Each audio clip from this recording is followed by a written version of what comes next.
Welcome to episode 3 of In the Kitchen with Wynn. This is where I connect with food founders and learn about their story. And today I'm so grateful that I have Jaden, two-time author and founder of Steamy Kitchen. Hi, Jaden. How are you? So nice to be here. I'm so honored to have you here. I've been stalking you for over a decade now because you're one of the pioneers for food blogging. So thank you so much. Oh, don't make me sound so old.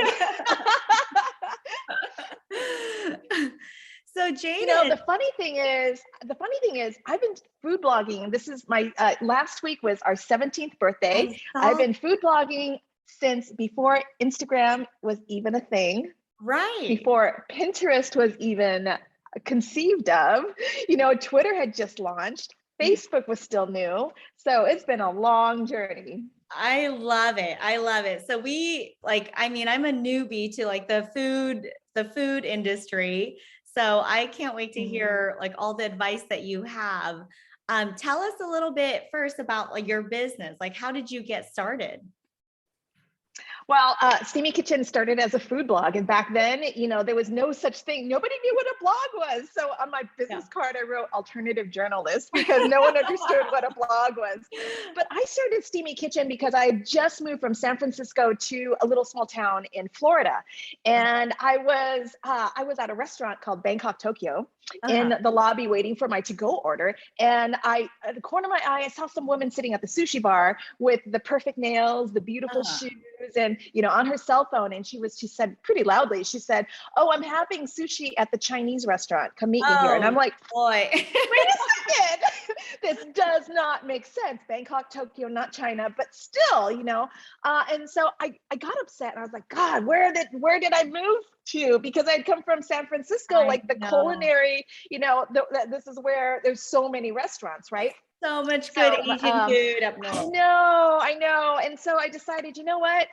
I got to do something about this. And so I contacted a local cooking school and I said, I would love to teach people the difference between dark soy sauce and light soy sauce and the difference between Cambodian cuisine and Japanese cuisine. And they were like, okay, come in. And so I brought a platter of my mom's egg rolls, her recipe.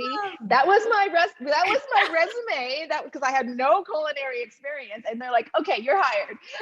And so I started the blog right after that, soon after that, because my students needed recipes, and it was just an easy way for me to store the recipes. Oh, that's awesome. I love it. I mean, I remember reading, because I'm self-taught, as far as cooking. So I would search online and I'd come across your blog, and you were one of the people that helped teach me how to cook. So I love that. Thank you so much. Thank you so much. Yeah. So, it's been a very long journey. Now we have an incredible team. Everyone's virtual. I have Amanda, who runs my business, and she's Canadian, but she's in Mexico because she can work from anywhere. And I have a development team in Washington State. And then I have Dre here in Vegas with me that helps me with a lot of social media and a lot of content and public relations. So I have a wonderful team that helps run the business. And at this point, I'm pretty much hands off and let the experts run everything for me. That's amazing. Well, that's one of my goals, because right now the team is me. I do all of it, right. The finances, the marketing, the sales. So that's definitely one of my goals this year, is to start acquiring a team. So what's the next step for your business?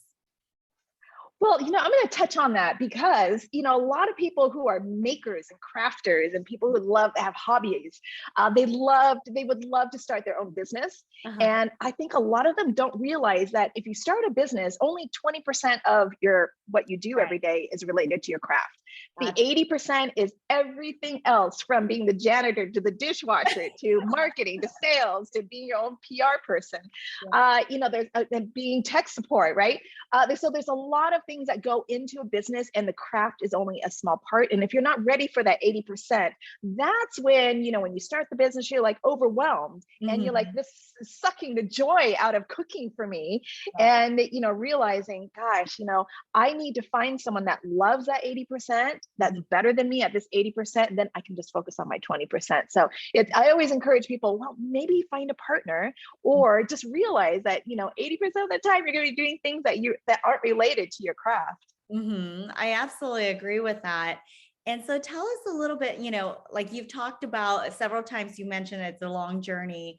And I do, when I talk to other entrepreneurs who are starting out, I tell them, it looks like I just popped up overnight and landed on the grocery shelves and Amazon, but it took me 3 years to even get the product to market, where I can actually market and try to get it into stores.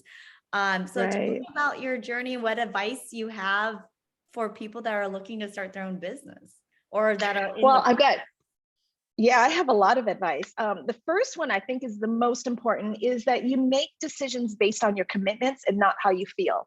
And the reason why is because how you feel is determined by so many things. The weather, whether or someone cutting you off in traffic can put you in a crappy mood. There's so many variables that go into your emotions. And if you make decisions every day based on how you feel, it's very hard to succeed, right? Because it's not based on who you are, right? If you make decisions and take actions based on your commitments to yourself and to other people that are important, your word is what you have, because you strip away everything else and all you have is your word and your commitments that you make. So, every time I feel like, I don't feel like doing this because I'm not in a good mood today, or maybe tomorrow because I don't feel like it, I always go back to, God, make decisions based on your commitments and not how you feel. It's just kind of like going to the gym. Like going to the gym kind of sucks, right? Exactly. I made a commitment. This is what I'm going to do. And when it comes to grit in business, that's really what I'm talking about, is the grit in business. It keeps you going every single day. Is, God, this is what I committed to doing. This is what my goals are. This is what, if I want to make $1 million in 3 years, of course I have to make these certain steps and make these decisions. So that's one of my big pieces of advice for entrepreneurs. I love that, because what I have found is sometimes entrepreneurs make the error of making decisions based on emotions, So this is my second business. I had the event planning business for 12 years. And I know it's difficult, but I try to remove my emotions from the decisions that I have to make, because every day we have to make so many different decisions. And also the influences of other people too, like someone's like, oh, you should do this, or you should do that. I feel like no one knows your business better than yourself. So you have to really stay focused and be true to who you are and be authentic. So yes, absolutely. Like authenticity and congruency go hand in hand. And like you can be authentic, but incongruent. And to me, the two have to go together. Congruency means like I act based on who I say I am, what I stand for, my values and my beliefs. And, sometimes those actions are scary. Sometimes you wake up, you're like, oh my God, I'm so scared. Like I need to do this big sales call, and I'm a little bit scared. And my advice for that is, simply to sum it up, be brave, do it afraid, because you know what? It's going to be painful whether you do it or you don't do it. It's going to be scary. Painful could be scary, could be fear. It's going to be scary either way, but only one of these choices will lead to you growing. So you might as well take the path where you're going to actually grow on the other side, learn something from taking action versus inaction. It's going to be scary to not take action, because what do you feel? If you don't take action, you get a little like FOMO, right? Right. And you're like, oh, I could have done that. I should have done that. And all of that angst is, you don't get anywhere with it. At least when you take action and it is scary and you're like, I don't know what what's going to happen. At least on the other side, you can either learn and you adjust and you grow. And that's goes back to grit as well, but you have some kind of result to show for it. I love that so much. I feel like that has helped me so much, because there were some tough days where, self-doubt creeps in, and I'm like, what? it doesn't matter. I've gone through difficult times before, so when someone's feeling kind of down and they don't know what to do, what is your advice on like, how do you keep going? That's a good one. So I imagine I have this giant force field that's around me. It's an invisible force field. And this is something I also taught my kids when they were little, just resilience. And this invisible force field that's all that surrounds me. And the only thing that I allow into my invisible force field are people, thoughts, and things that bring me joy, Mhm. or that help me grow, or that is positive influence. And everything else stays outside that bubble. I can still interact with it, and I can still see them, and I can interact with any of that type of energy, but they're not allowed to step into my force field. And when I think about it like that, it's like I'm very protective of my mind space, and I'm very protective of my space and my world. It's kind of like, would you let a stranger in your home that proposes danger? Would you Mhm. let any negative energy walk into your home? No, you wouldn't. Same thing with your mind, and with your heart, and with your emotions. It's sometimes you're confronted with things that don't serve you, Mhm. right? Or are just a negative drain on you. And so you kind of want to just have that invisible force field. You can interact with them, but they cannot come into your space. So be highly protective of your mind space and who gets to occupy your mind. Nobody gets to live rent free in my head. Wow, that is so powerful, Jaden. That is like Mm, so amazing. And I think especially like you said, in a world where we live in today, there's Facebook, there's Instagram, there's Twitter. right. And I mean, like I've been doing business for a long time, but there are days where you feel like, oh, so and so is doing so much better, or how come I'm not progressing as quickly? And I love what you said about just protecting your mindset and Mm, staying authentic and just keep doing the things that you really believe in and moving forward. But just protecting our mindset is so huge and mm, so important. yeah. So It is. that It was really is. And yeah, just be highly protective. This is what, your mind space is what you own. This is you, and your heart space too. So, I believe in putting out good energy. I believe in, being completely congruent with my actions, and, in my values. And, I have just the faith in the universe that the energy that I put out, I get back. And if I get something in that's not quite matchy, right? Mhm. Like that stays outside my force field. Wow, that is just, you are so, oh my, I'm so excited to meet you in person next month. We're gonna make it Yeah, happen. I know. Yes, But absolutely. but you're just, I mean, you exert joy. It's like you're so Mm, exuberant and positive. I'm so happy that I decided to do this because I've told people that this is completely out of my comfort zone. But I love mm, connecting with people and other, just from social media, I get messages like, oh, that from the other women that say like, you inspire me so much, and I'm like, yeah. it's like I'm so honored. I'm like, but it's hard work, and there are so many other people that inspire me. So I love bringing Mm. everything together and paying it forward. So Oh, but you know what? I love your energy of just, you're so generous and so giving. And one of the most important things that I tell people when you meet somebody, or you're learning from someone, is that you smile with your eyes, because yeah. you're inviting, and that's exactly what you do. And so people can relate to you so much better than someone that's just, kind of hiding, and it doesn't quite know how to invite people into their world. So I love the energy that you put out. Oh my gosh, thank you so much. That means so much to me. That totally just made my day and Oh, the sunshine to a rainy San Diego day. I love that. I love that. Do you have like a life motto that you live by, or what is it? What's your one thing that you sort of live by every day? I think what I live by is just do it. Like it's kind of like Nike, like Mm, just, right. I feel like, I'm an immigrant from Vietnam. I had a difficult childhood, and I feel like the worst thing that someone can say is no. So just try, Mm, and mm, things right. have to be perfect. Like, maybe another one is fake it till you make it. Like in my Right. Right. he's just like graduating college. I chose finance, even though I hated math. but it's like, I choose to try to push through my comfort zone all the time. And that's something I really teach my kids. Like when it's uncomfortable and it's hard, you have to just push yourself through it. And that's how you grow. Like they don't believe me that I'm shy. I told them, I said, I swear to God, I'm camera shy. And they're like, you're not shy. I'm like, I push myself to not be shy. Right. Right. And that's how I got my first job out of college. So Oh, I love that. that's one of the things that's done well for me over the years, is just really pushing out of my comfort zone and never be afraid to ask questions. Like, I just reached out to you. We've never met. We just know each other from social media. I'm like, you know what? I really love her energy and what she posts. I'll just reach out. And if she says no, that's okay. No big deal. Everyone's busy. But so I'm so grateful that you said yes. But I think that's my motto, is just do your best. Oh, Try your best, love it. Love it. Love it.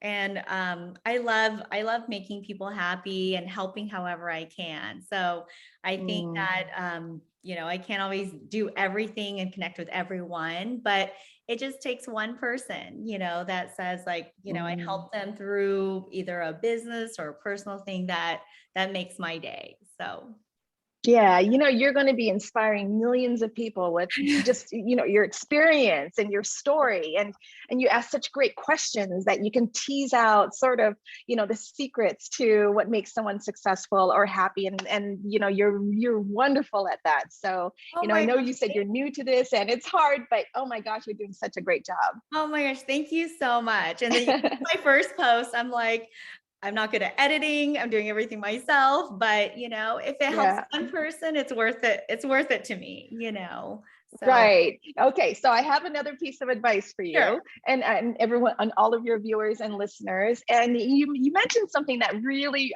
oh God, I just love that you do. Like it's back to be brave, do it afraid. But it's that you didn't know how to do it and you faked it till you made it. That's perfect. I love that.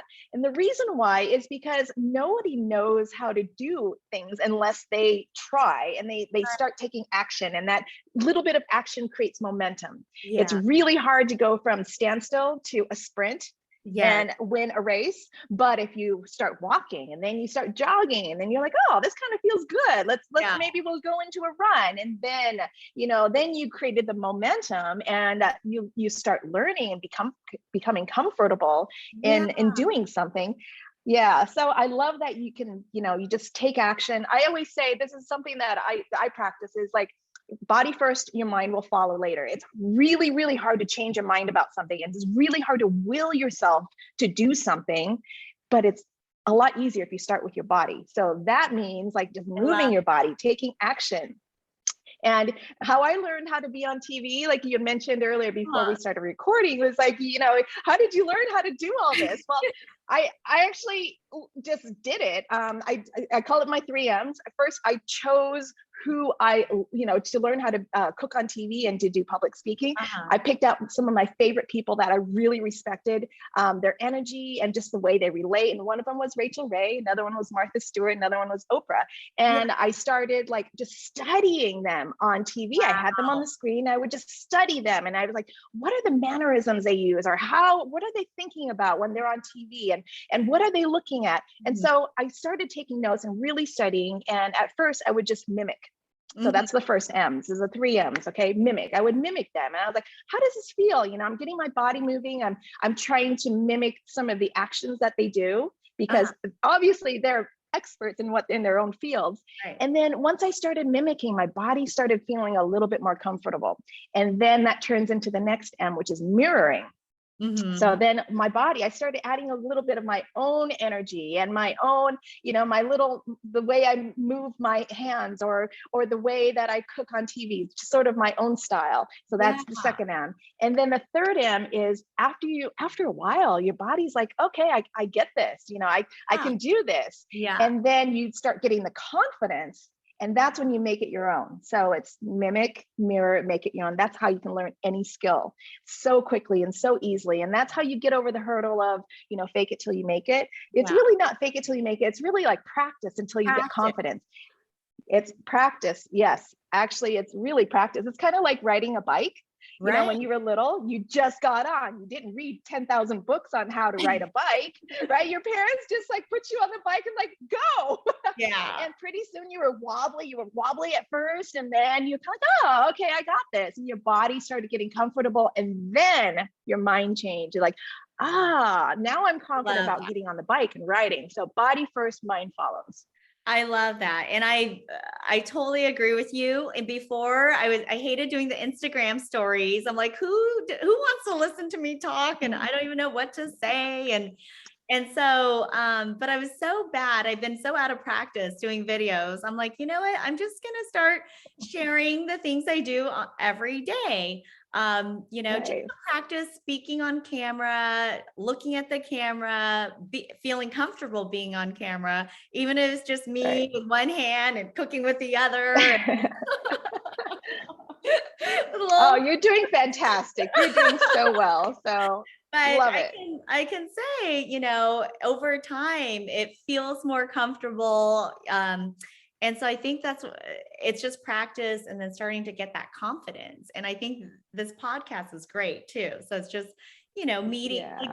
This is kind of how I am outside of social media. This is how I am in real life. So I think trying to find a way to get comfortable doing that on video was a huge obstacle for me, because everyone that knows me in person knows I'm very just like outgoing and, love connecting and chatting with people and learning from people. So, well, thank you Mm. so much. You are so inspiring. And now I'm going to start mimicking you. You to practice my videos. Thank Thank you so you. much. I appreciate you and I appreciate your time. I know how busy you are. This is by far one of my favorite episodes. I know it's going to be for a very long time, and I know it's going to help so many people. So Oh, thank you. thank you. Thank you so much. Okay. All right. Well, thanks, Jaden. We'll catch up with you next time.